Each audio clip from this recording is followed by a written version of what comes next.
Welcome to the Big Success Podcast, cutting-edge conversations on business and personal success, as well as how to level up. Here's your host, #1 business coach in the world, Brad Sugars. This week on the Big Success Podcast, we are talking to the YouTube king of all YouTubers. He handles celebrities, podcasters, A-list celebrities.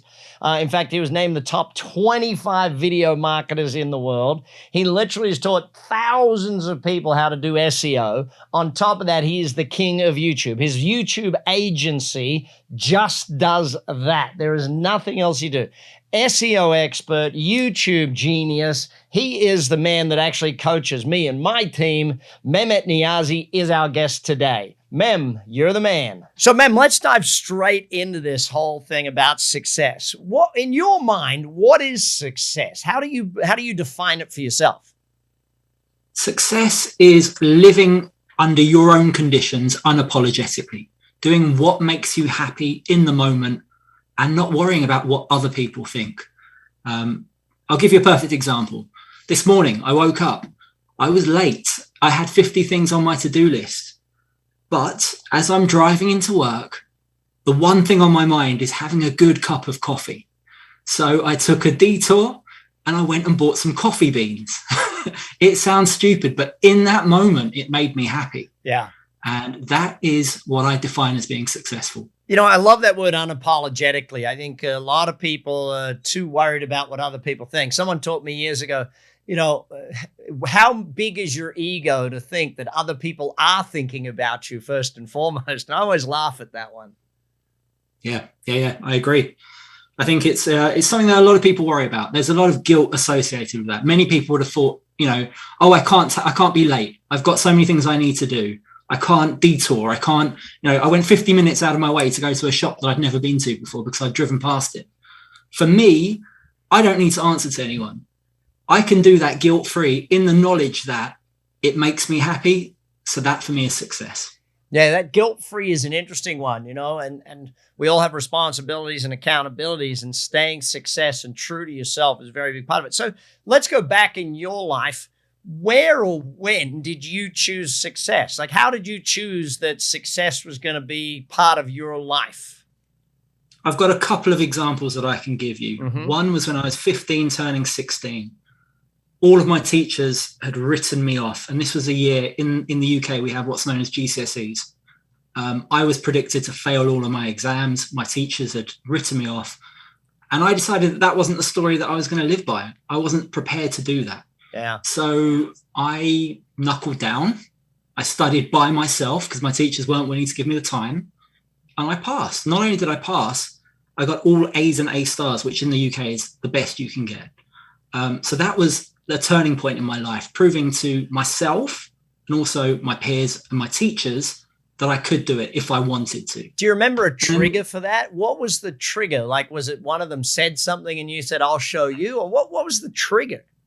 Yeah, absolutely. So it was a parents' evening. My parents got called in and there was a science teacher, Mr. Peel is his name. And he said to my dad, forget it. Your son's going to fail. He's not going to do well. And I remember my dad coming back and obviously he was angry, but he was also just like, this is up to you now. If you don't want to do it, then it's balls in your court. I think that you can do it. I think that you're not being true to yourself and you're not living up to your full potential. And that for me kind of triggered something in my mind. Dang, like, full potential. That's some good parenting. That's some good parenting lessons right there.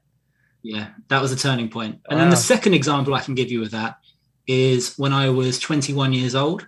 I just graduated from university. I did a law degree. Yeah. And I hated it. And I took a year out. The plan was to take a year out and travel the world. But one day, while I was sat on the London Underground, I picked up a newspaper that someone had left behind. And I saw an advert for a job as a financial trader.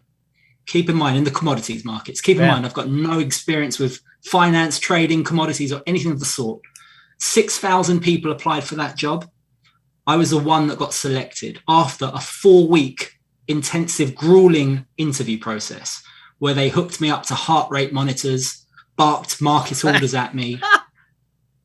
And I was determined. I was so determined. Wow. I moved out of my house, my parents' home that I was living at the time. rented a tiny, dingy apartment, no TV, no internet. I didn't even have a radio. Every day during this 4-week interview program, I'd come home and just read books on trading. Yeah. I engrossed myself in economics and the commodities markets. That's when I decided I want to do this. So I'm going to go all in and achieve success in this. You know, I love hearing stories like that. It's one of the best things because every one of us had a turning point in our life where we chose success. Whether we recognize it or not, we all did that. So let's get your formula then. How does success happen? How does success happen in life, in business? What's your thoughts on it? I think the first thing that a lot of people fail at, and I think this is the number one key to success in my life at least, is being willing to put in the hard work, put in the reps where others won't. And I think a lot of it is about staying in the game. What I mean by that is many people will put in a short burst of energy, but after year one, they're done. It hasn't worked out for them and they've given up. Yeah. For me, for 5 years in my life, when I first launched my businesses, I wasn't making much money. I was barely surviving. But it was willing to put in that hard work, knowing, having trust in my ability to get better and better, figure it out as I go along, and surviving. So I'm putting in the hard work, I'm doing the reps, I'm staying in the game. That's it. That's what success comes down to. There will come a point where you are given an opportunity and you have to seize that opportunity. You have to be smart enough to acknowledge the opportunity and grasp it with both hands. I think some people let opportunities pass them by. But if you're dedicated enough and you're willing to put in the time, willing to put in the effort, anyone can achieve success. Yeah. Yeah, I love it. You know, what's your thoughts on, because there's two sides to this debate, get yourself ready for the opportunity, or it goes, I'm in the, you know, maybe you got to be ready for that opportunity. So study before you get there. And then there's the Richard Branson quote of, you know, when an opportunity comes, dive in and take it. Are you on either side of that, or do you think it's a bit of both? Where do you think? I believe there's opportunities all over, but I think as you become more and more experienced, you begin to understand and appreciate those opportunities more. So it's one of those where if you've put in the hard work and you've got the experience, then you'll spot the opportunity. It might not kind of slap you in the face, but you've put in the time and the effort and you appreciate it and you understand it. Let's go back to, because you've mentioned multiple times, the study level. Where does learning fit into success for you? How does learning fit into that? It's so important, but I think there's there's so many different ways to learn things. I've never been book smart. I will learn by doing. So I can read something 59 times and not understand it, or feel like I have a grasp of it, but it's not until you actually start doing it that you learn. So I feel like learning is imperative, but I think too many people will take a course and class that as learning. I think you actually have to implement what you've been taught and try it out for yourself before I deem that as learnt. Yeah, I always debate the whole knowledge is power. I think, you know, until you've done anything, there's no power with it. Like wisdom is power. Wisdom comes from application of knowledge. Let's then jump to the other side. A lot of times we learn from the mistakes we make. How does failure fit into the formula for success for you? Oh, it's so important. And you have to be willing to fail. I mean, I failed so many times in so many different endeavors. I've had businesses that failed. I've had, you know, business opportunities that, like, so many things in my life have not gone the way I wanted it to. But does that mean that it's a failure, or does that mean that it's a learning opportunity? Will you sit back and cry about that, or will you analyze what went right, what went wrong, and learn from those mistakes? Next time, you're going to do it better because of that failure. Yeah. Yeah. So when you think of success overall, you know, you could have gone down any path. You chose at some point to be successful. What does it take dedication-wise? Because you mentioned doing the reps. How does someone stay in the fight, I guess, is probably the main question.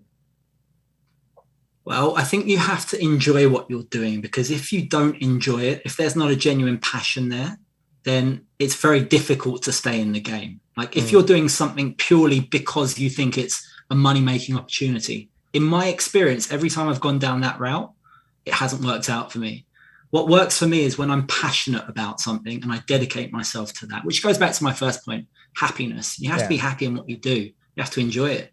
So yeah, I think it's very important to enjoy that and then dedicate the time where it becomes a passion. For me, my passion is YouTube. I enjoy YouTube, and I'll sit there and I'll analyze videos. I won't watch TV. I very rarely watch a television program. I'd much rather sit there of an evening and watch YouTube.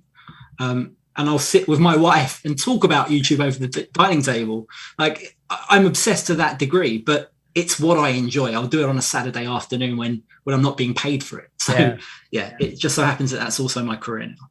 Well, we're going to be back and we're going to talk about success on YouTube in just a moment. This is the Big Success Podcast. I'm Brad Sugars. Let's take a break. See you in a moment. Serious income success for you will come through Brad Sugars' scalability event, massive business growth, and understanding how you turn your business into a commercial, profitable enterprise that works for you so that you don't have to. Visit bradsugars.com to attend this program as a standalone or as part of Brad Sugars' Entrepreneurial University. We're back on the Big Success Podcast. I'm Brad Sugars, your host. Today, Mem, you are with us on the success subject of YouTube. It's where you're a genius now. But we go way back. You started teaching SEO and you literally taught thousands of people about SEO. What are the key success things for SEO in this day and age?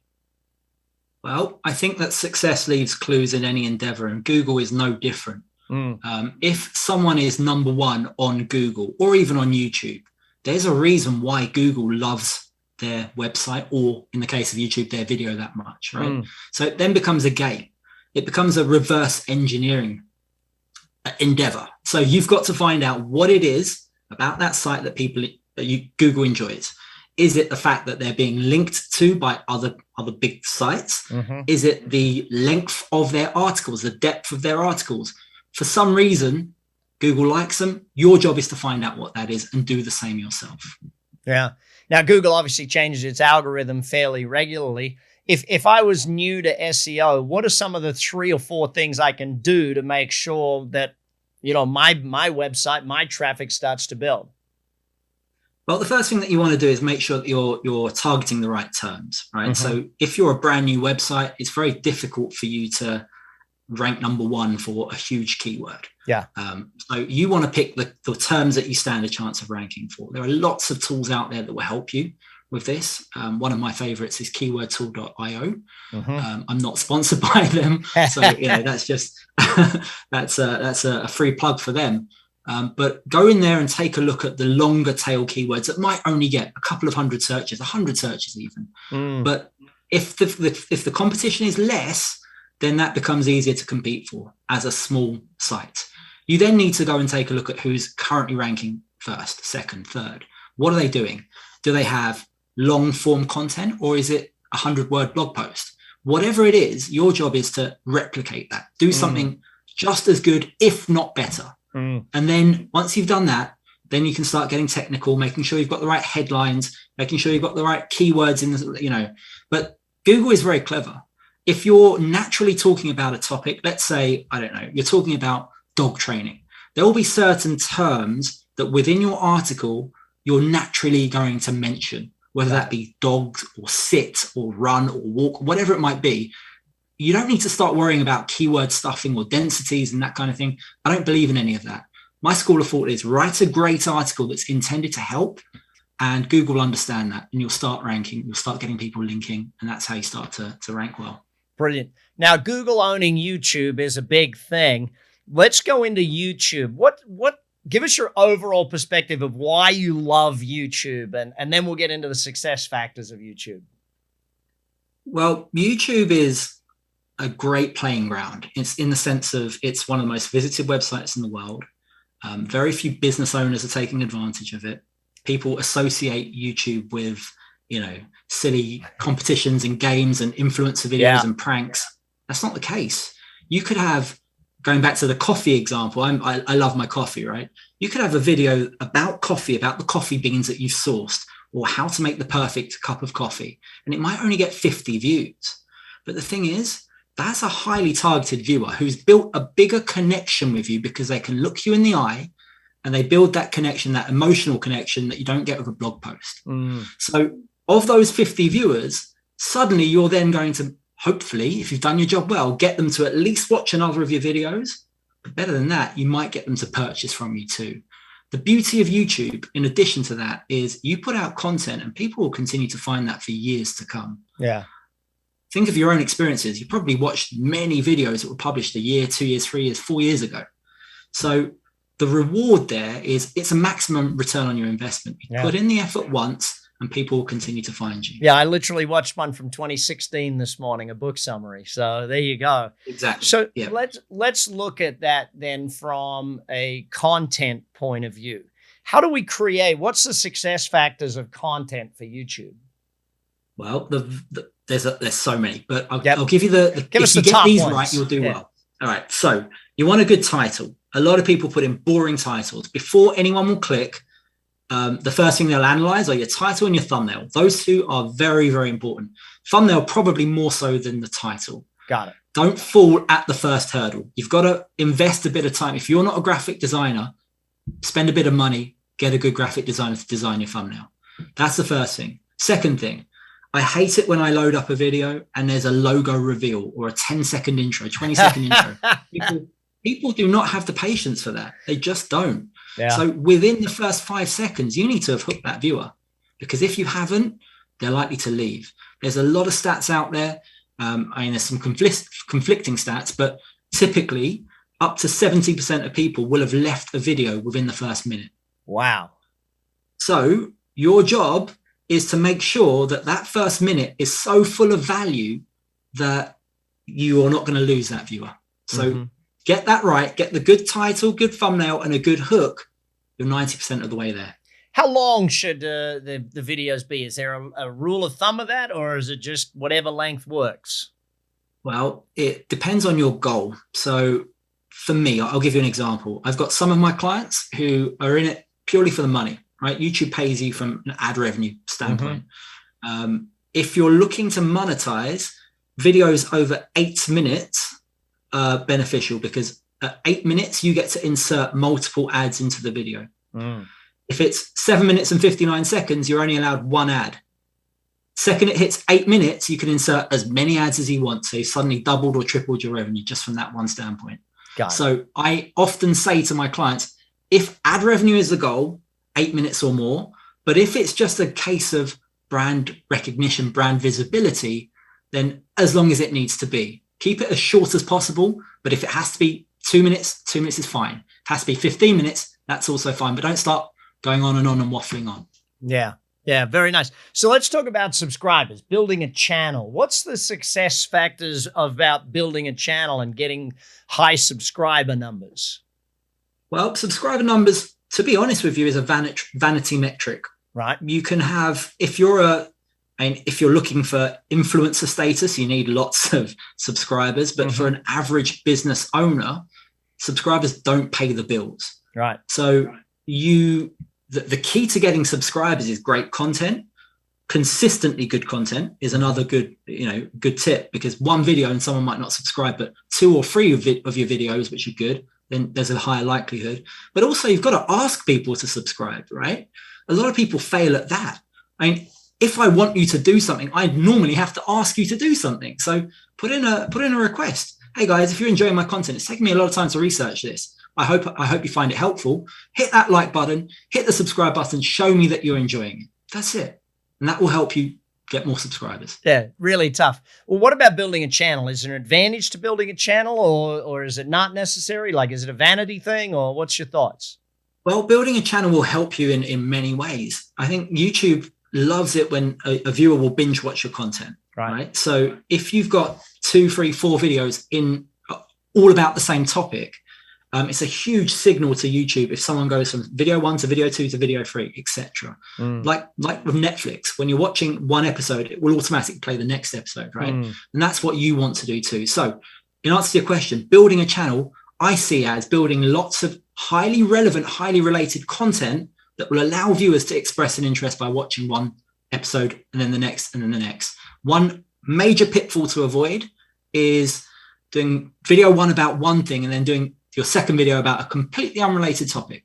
It has to be on a common theme. That's how you build successful channels. Yeah, so you build those lists of your subjects and do it that way. So let's flip it over then and say, not just creating content, but running ads, because YouTube's a phenomenal platform to run ads on.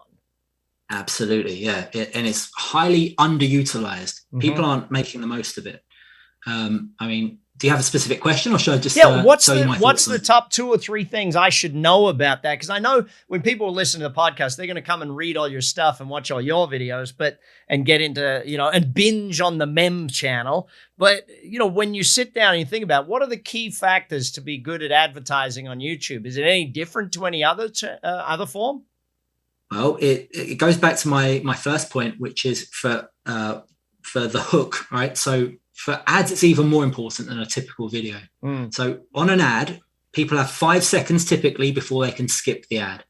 So you've got 5 seconds, which isn't a lot of time. You've got 5 seconds to spark intrigue and curiosity. And the best way to do that is immediately, without any form of hesitation or fluff, tell them why they should care.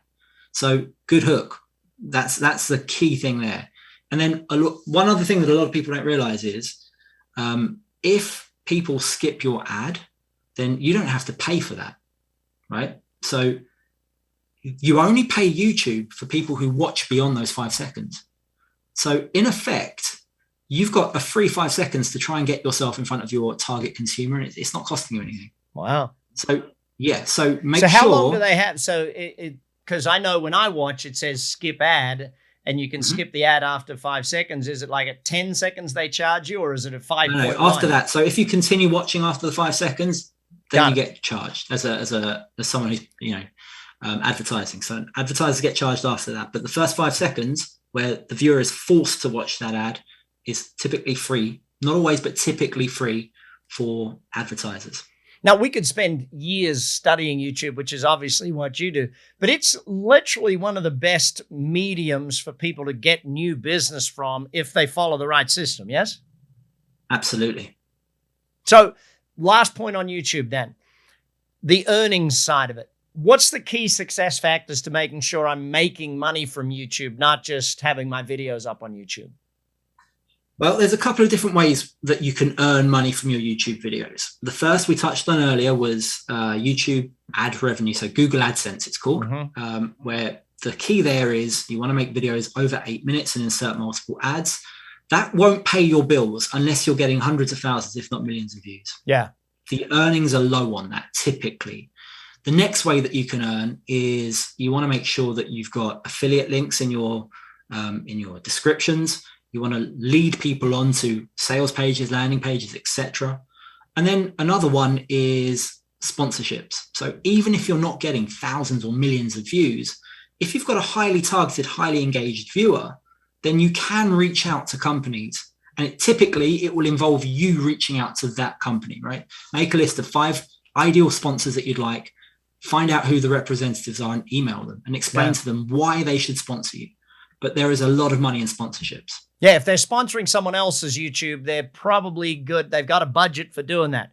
Gang, this is the Big Success Podcast. We're here with Mehmet Niyazi, Mem for short. That's who he is. He's the YouTube king, and we're going to be back in a moment talking about scaling up in your success. Mehmet Niyazi is a YouTube strategist advising and managing some of the most popular channels on YouTube. Podcasters, Hollywood A-listers, and influencers. He manages a lot. As CEO of a YouTube-only agency, he is uniquely positioned to see the data and what's working for channels in many vertical industries. We're back on the Big Success Podcast. We're talking now leveling up. Mem, good to great. They often say that good is the enemy of great. What are your thoughts on how people or how you have gone from good to amazing or good to great? Putting in a lot of time, a lot of dedication, and I still think it's a work in progress for me. I'm constantly learning. There's a lot that I can get better at, but it's a case of dedicating yourself and learning every opportunity you can. Let's look at goal setting and dreaming big. You know, when did you first decide to go massive rather than just go small in life, to go big, to dream big, I guess, is probably the simple way to put it. Again, I think that's something that I'm working on currently. I still don't think I'm anywhere near as big as I should be. But I think that it comes from an innate, inbuilt desire for more. That's a good thing. In certain areas, it can also be a very bad thing. But I am the kind of person who's very rarely satisfied or happy. I'm my own biggest critic, and I will constantly analyze and push for better. And again, as I say, that can be a bad thing. It can be in certain areas of life. So when you look at some of your clients who are in that massive realm, what's the difference between someone who's at good and someone who is at that massive realm? What do you think the difference between them is? I think that a lot of it comes down to consistency. I see a lot of, and I work with YouTubers, I see a lot of YouTubers who have put in the absolute effort for 6, 7, 8 years when no one was watching their content. And on the 9th year, they blew up. And people don't appreciate that that's the grind that they went through in order to get to where they are now. It's very rare for someone to be an overnight success in any industry. YouTube is no different. So yeah, I think it's putting in the hard work. Yeah. So let's go into the quick fire round. I want to talk about success in different areas of life, and it's just your 1 or 2 best thoughts on each of these. So first one is, what's the key to success in goal setting? It's having a very clear objective. People don't know often where they're shooting for. I like to have a to-do list, and not only do I have a to-do list, I'll earmark what my top priorities are in that list. So if I only do this one thing today, then I'll be happy. Got it. Perfect. Success at enjoying yourself, having fun, going on vacations. How do you have success at enjoying yourself? How do I have success at enjoying myself? I like to unwind. I watch and play a lot of sport. So my unwinding often involves either sitting in front of the TV and watching my football team, Arsenal, play, or going and watching them live. That's how I like to be happy and unwind and enjoy success there. Key to success. Hopefully when they're winning. Key to success in relationships, life relationships, business relationships. What's your key to success in making a great relationship? Caring. I think it's so important. People get caught up in their own thoughts, in their own emotions, and I think they need to be more empathetic towards their partners, or whether that's romantic or business. You need to put them first often, and that involves listening and taking an active interest, being present in the moment. Key to success in health. Key to success in health is prioritizing your health. It's very, very easy to sit in front of a computer in this day and age, especially where people are working from home, to wake up in the morning, sit in front of the computer for 12 hours. And before you know it, you've binged on your packet of, your chips, your crisps. You haven't gone out for your walk. I think you have to make time for it. You have to set that aside as a priority. And key to success in wealth is prioritizing wealth. Again, if you want to be financially successful, you have to set goals. You have to know what you're shooting for. And you have to reverse engineer what success means. If you want to earn 10,000 a month on YouTube, typically that means 1.5, 1.6 million views on most channels. Okay, great. So what videos do I need to do? How many videos do I need to do? If each of my videos is going to do 100,000 views, great. So I know I need 15 videos this month. Cool. What are those topics? That's it. It's that simple. Brilliant. Working out your goal and reverse engineering it. So, final question of the day. What's the best advice you ever got, or what's the best quote you ever heard on success? Well, I'll make it specific to content creation and YouTube. Brilliant. The best quote I've ever heard about that is, content is about emotion, not information. Wow. Give me your thoughts on why that's your favorite, because that's amazing. Because people make the cardinal sin of bombarding people with information. No one cares about info. Like, if you want to connect with someone, it's about emotion. You've got to put the viewer first and resonate with them on an emotional level. If you can do that, if you come across as someone's friend, whether it's sales, right? Let's say you're trying to sell something. People are more likely to care and listen if you come across as a friend rather than if you come across as a salesman. So you've got to put your emotion into the video. You've got to resonate on an emotional level. That's what it's all about. Brilliant. Mem, thank you so much for your being on this podcast with us, the Big Success Podcast. Check the show notes, connect with Mem, follow all of his stuff, learn from him. He's a genius. Thanks for your time. I appreciate you. Thank you. And that's the Big Success Podcast for today. Hopefully you took a lot of notes. Hopefully you learned a bunch. And hopefully you're going to take action on it. BS, Brad Sugar's Big Success. Take action. Check all the show notes for all of the links. So make sure that you have links to every single thing that every speaker has in our show notes. Check them now. Click the links. Take advantage of it. And I'll speak to you again next time on the Big Success Podcast. You've been listening to the Big Success Podcast with the #1 business coach in the world, Brad Sugars. To learn more about how to achieve business and personal success, as well as how to level up or listen to past episodes, visit www.bradsugars.com.